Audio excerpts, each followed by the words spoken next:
ఈ PM Vishwakarma scheme గురించి ఇదివరకే అప్లై చేసుకున్న వాళ్ళైనా సరే, ఇంకా అప్లై చేసుకొని వాళ్ళు చాలామంది వీడియోస్ చూసి కామెంట్ చేయడం అయితే జరుగుతుంది. అసలు ఈ పెండింగ్ ఎందుకుంటుంది? ఈ రూ. 4,000 అమౌంట్ ఎందుకు తొందరగా పడడం అయితే లేవు? అదేవిధంగా 1,00,000 లోను ఎప్పుడిస్తారు? అదేవిధంగా రూ. 15,000 కిట్టు ఎప్పుడిస్తారని చాలామంది కామెంట్ అయితే చేస్తున్నారు. ఈ పీఎం విశ్వకర్మ గురించి పూర్తి డీటెయిల్స్ తెలుసుకునే ముందు వీడియో ఇంకా ఎవరైనా సరే లైక్ చేయకుంటే వీడియోని అయితే లైక్ చేయండి. అదేవిధంగా మీకు ఎటువంటి డౌట్ ఉన్నా కామెంట్ అయితే చేయండి. 100% రిప్లై ఇవ్వడం అయితే జరుగుతుంది. అదేవిధంగా మొదటిసారిగా మన ఛానల్ను విజిట్ చేసినట్లయితే మన ఛానల్ని సబ్స్క్రైబ్ చేయండి.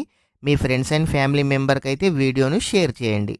ఈ పీఎం విశ్వకర్మ స్కీము ఇంకా 2028 వరకు అప్లై చేసుకోవడానికి టైం అయితే ఉంది. ఇంకా ఎవరైనా సరే అప్లై చేసుకోకుంటే అప్లై అయితే చేసుకోండి. ఈ పీఎం విశ్వకర్మ స్కీమ్ సిఎస్సి సెంటర్లో అప్లై చేసుకున్న తర్వాత మీకు జీపీ పెండింగ్ అని చూపించడం అయితే జరుగుతుంది. మీరు ఆంధ్రప్రదేశ్ వాళ్ళైతే సచివాలయం అని, తెలంగాణ వాళ్ళైతే గ్రామ పంచాయతీ అని చూపించడం అయితే జరుగుతుంది. అయితే ఇది ఫస్ట్ జీపీ నుంచి యూఎల్బీ నుంచి డిఎం నుంచి డీసీ నుంచి డిఎఫ్ఓ అని చూపిస్తుంది. అంటే మీ అప్లికేషను మీరు స్టేటస్ చెక్ చేస్తే మీ స్టేటస్ జీపీలో ఉందా, యూఎల్బీలో ఉందా, డిఎంలో ఉందా, డీసీలో ఉందా, డిఎఫ్లో ఉందా అని మీకైతే తెలుస్తుంది. మీరు ఎవరైనా సరే మీ గ్రామ పంచాయతీలో అయినా సరే, మీ గ్రామ సచివాలయంలో గనక మీ సెక్రటరీ ఓకే చేసినట్లయితే, మీకు రికమెండెడ్ సక్సెస్ఫుల్ అని మెసేజ్ వచ్చినట్లయితే మీ అప్లికేషన్ 6 మంత్స్ 8 మంత్స్ టైం అయినా పర్వాలేదు, కానీ మీకైతే సక్సెస్ అయినట్టే లెక్క. ఒకవేళ గనక మీ అప్లికేషన్ నాట్ రికమెండెడ్ అని వస్తే మీ అప్లికేషన్ అయితే డిలీట్ చేశారు, రిజెక్ట్ చేశారని అయితే అర్థం. ప్రతి ఒక్కరు కూడా తెలుసుకోండి. అయితే మీకు రికమెండెడ్ సక్సెస్ఫుల్ వచ్చిన తర్వాత యూఎల్బీ, డిఎం, డీసీ, డిఎఫ్ఓ కావడానికైతే చాలా టైం అయితే పడుతుంది. ఈ స్కీమ్ అప్లై చేసిన వెంటనే ఓకే అయితే కావడం లేదు. ప్రతి ఒక్కరికి కూడా 6 మంత్స్ 8 మంత్స్ 10 మంత్స్ ఇట్లా టైం అయితే పడుతుంది. ప్రతి ఒక్కరు కూడా వెయిట్ చేస్తాము అని అనుకుంటేనే ఈ స్కీమ్కి అయితే అప్లై చేయండి. మేము వెయిట్ చేయలేము అనుకున్న వాళ్ళైతే మీరైతే ఈ స్కీమ్కి అయితే అప్లై అయితే చేయకండి. అయితే ఇంకో క్వశ్చన్, చాలామంది ఇది పెండింగ్ ఉంటే ఏం చేయాలి అని అడుగుతున్నారు. ఇది పెండింగ్ ఉంటే మనం ఏం చేయాలని చాలామంది అడుగుతున్నారు. ఇది పెండింగ్ ఉన్నా మనమైతే ఏం చేయలేము. ఎందుకనంటే మనం కస్టమర్ సపోర్ట్తో వాళ్ళకు కాల్ చేసినా వాళ్ళు కూడా ఏం చేయట్లేరు. ఇది ఆటోమేటిక్ గవర్నమెంటే స్టెప్ బై స్టెప్ ప్రాసెస్ అయితే ముందుకైతే తీసుకెళ్తుంది. అయితే దీంట్లో కూడా ఒక 1% చాలామందికి అయితే 1 ఇయర్ క్రితం అప్లై చేసిన వాళ్ళకి కూడా ఇప్పటికీ కూడా పెండింగ్ అనే చూపిస్తుంది. అదే 3-4 మంత్స్ బ్యాక్ అప్లై చేసిన వాళ్ళకు ట్రైనింగ్ వెళ్ళిన వాళ్ళు కూడా ఉన్నారు. అసలు ఇది ఎందుకు జరుగుతుందో ఇప్పటి వరకు అర్థమైతే కావడం లేదు. దాని గురించి పర్ఫెక్ట్గా తెలుసుకొని ఇంకో వీడియో చేయడం అయితే జరుగుతుంది. అయితే మీరు ట్రైనింగ్ మాత్రం కంపల్సరీ 1 వీక్ వెళ్ళాలి.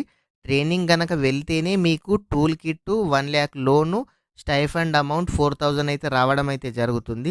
అయితే చాలామంది ఈ క్వశ్చన్ కూడా అడుగుతున్నారు, మేము ట్రైనింగ్ వెళ్ళి 1 మంత్ అయింది, 60 డేస్ అయింది, 50 డేస్ అయింది, ఇప్పటి వరకు అమౌంట్ రావడం లేదని. అయితే గవర్నమెంట్ దగ్గర ఈ స్కీమ్కు సంబంధించి బడ్జెట్ రిలీజ్ కాగానే మీ అకౌంట్లలో డబ్బులు వేయడం అయితే జరుగుతుంది. నిజంగానే ఫస్ట్ ట్రైనింగ్ వెళ్ళిన వాళ్ళకి 10 డేస్లో అమౌంట్ పడడం అయితే జరిగింది. ఇప్పుడు ట్రైనింగ్ కంప్లీట్ అయిన వాళ్ళకి 1 మంత్ అయినా అమౌంట్ అయితే పడడం అయితే లేదు. కానీ లేట్ అయినా సరే కంపల్సరీగా మీకు అమౌంట్ అయితే పడతాయి. ఖచ్చితంగా వెయిట్ అయితే చేయండి. అయితే ఇంకో విషయం, మీరు అప్లై చేసుకునేటప్పుడు bank account number, IFSC code మాత్రం పర్ఫెక్ట్గా చూడండి. ఐఎఫ్ఎస్సి కోడ్ తప్పుగా ఇచ్చిన వాళ్ళకి కూడా ఈ 4,000 రూపీస్ అమౌంట్ అయితే రావడం అయితే లేదు. ఈ ప్రాబ్లం ఎక్కువగా ఎవరికి జరుగుతుంది అనంటే, ఇది ఎక్కువగా ఎవరికి జరుగుతుందంటే మీ బ్యాంక్ నేమ్ మారి వేరే బ్యాంకులో కలిసిపోయాయి చూడండి, అట్లాంటి వాళ్ళకు మాత్రమే ఈ ప్రాబ్లం అయితే జరుగుతుంది. అదేవిధంగా మీరు ట్రైనింగ్ వెళ్ళిన తర్వాత 56 డేస్కి బ్యాంక్ లిస్టులో మీకు పేరైతే వస్తుంది. బ్యాంకు వాళ్ళు ఫోన్ చేస్తారు మీకు లోన్కు రమ్మని. ఒకవేళ బ్యాంకు వాళ్ళు కనుక మీకు ఫోన్ చేయకుంటే మీరే బ్యాంకుకు వెళ్ళి మేము పీఎం విశ్వకర్మ స్కీమ్కి అప్లై చేసుకున్నాము, లిస్టులో పేరు ఉందా అని అడగండి. వాళ్ళు లిస్టులో పేరుంటే మీకు లోన్ అయితే ఇవ్వడం అయితే జరుగుతుంది. ఒకవేళ లిస్టులో కనుక మీ పేరు లేకుంటే మీరు అప్లై చేసిన ఫామ్లో క్రెడిట్ సపోర్ట్ దగ్గర 0 ఉందా 1,00,000 ఉందా ఒకసారి చూడండి. 0 ఉన్న వాళ్ళు ప్రతి ఒక్కరు కూడా మీ అప్లికేషన్ ఓపెన్ చేసి ఎడిట్ చేసి 1,00,000 అయితే చేయండి. అలా చేస్తే 10 డేస్లో మళ్ళీ బ్యాంక్ లిస్టులో మీకు పేరు రావడం అయితే జరుగుతుంది. మీకు లోన్ కావాలి అని అంటే సిబిల్ స్కోర్ అయితే 700 నుంచి ఎక్కువ ఉన్న వాళ్ళకు మాత్రమే బ్యాంకు వాళ్ళు లోన్ ఇస్తున్నారు. అంతకన్నా తక్కువగా ఉన్న వాళ్ళకైతే లోన్ ఇవ్వడం అయితే లేదు. అయితే కొన్ని బ్యాంక్స్ కొటేషన్ తెమ్మని అంటున్నారు. కొన్ని బ్యాంక్స్ అయితే కొటేషన్ లేకున్నా లోన్ అయితే ఇస్తున్నారు. ఈ విధంగా ప్రతి ఒక్కరు ఈ డీటెయిల్స్ అయితే తెలుసుకోండి. ఇంకా ఎవరైనా సరే ఈ పీఎం విశ్వకర్మ స్కీమ్‌కి అప్లై చేసుకోకుంటే అప్లై చేయండి. అదేవిధంగా వీడియో లైక్ చేయకుంటే వీడియోనైతే లైక్ చేయండి. Thank you friends.